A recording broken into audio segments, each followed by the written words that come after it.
வழியா இயேசுன்னு ஒருத்தர் வருகிறார் என்று அவங்க கேள்விப்பட்டிருக்காங்க. இயேசுன்ற ஒருத்தர் வருகிறார் என்று அவங்க கேள்விப்பட்டுட்டு, சரி நம்ம எல்லா இடத்துலயும் போனோம், ஆனா அந்த இயேசுன்னு ஒருத்தர் வராரு, அவரை பத்தி நம்ம கேள்விப்பட்டிருக்கோம், அவர் அநேக வியாதிகளை சுகமாக்குறாரு, அநேக பிசாசு பிடித்தவர்களை அவங்க நீக்கிறாரு, அவர் எல்லா கஷ்டத்தையும் மாத்துறாரு, அவர்கிட்ட நம்ம போய் எப்படி ஆகாது. அப்ப இயேசுன்னு ஒருத்தர் ஒரு நல்லவராய் ஒருத்தர் வரும்பொழுது அநேக கூட்டங்கள் அவரை பின்தொடர்ந்து வரும். அப்ப இவங்க என்ன பண்ணாங்க தெரியுங்களா?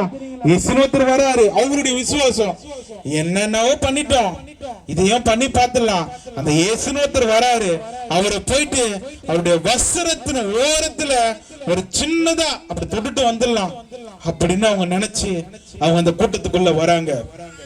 வரும்பொழுது இயேசு அந்த பக்கம் வரும்பொழுது இங்க இருந்தே பார்த்துட்டு இயேசு வராரு.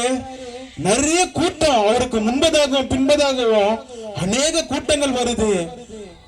ஒரு அரசியல்வாதி வந்தாலே அநேக கூட்டங்கள் வருது. அப்படி இயேசு என்ற ஒரு மனிதன் அந்த பக்கம் வரும்பொழுது அநேக கூட்டங்கள் அவரை நெருக்கி இருக்குது. ஆனா இவங்க என்ன பண்றாங்க தெரியுமா? அவர்கிட்ட போய் ஜெபம் பண்ணலாம் இல்ல, அவருடைய வஸ்திரத்தின் ஓரத்துல நான் போய் தொட்டா எனக்கு நிச்சயம் சுகம் கிடைக்கும்னு சொல்லி அந்த வஸ்திரத்துல எல்லா கூட்டத்தின் மத்தியில அந்த வஸ்திரத்தின் ஓரத்துல போயிட்டு அவங்க தொடுறாங்க. அவங்க தொடும் பொழுது அவர்கிட்ட இருக்கிற அந்த வல்லமை புறப்பட்டது. அல்லேலூயா. இந்த வல்லமை புறப்படும் பொழுது எல்லாருமே பார்த்து கேக்குறாங்க, இவங்க இயேசுவை தொடர்ந்து முடிவு பண்ணிட்டாங்க, ஆனா இயேசு என்ன தொட்டது யாருன்னு அவர் தேடுறாரு. அல்லேலூயா.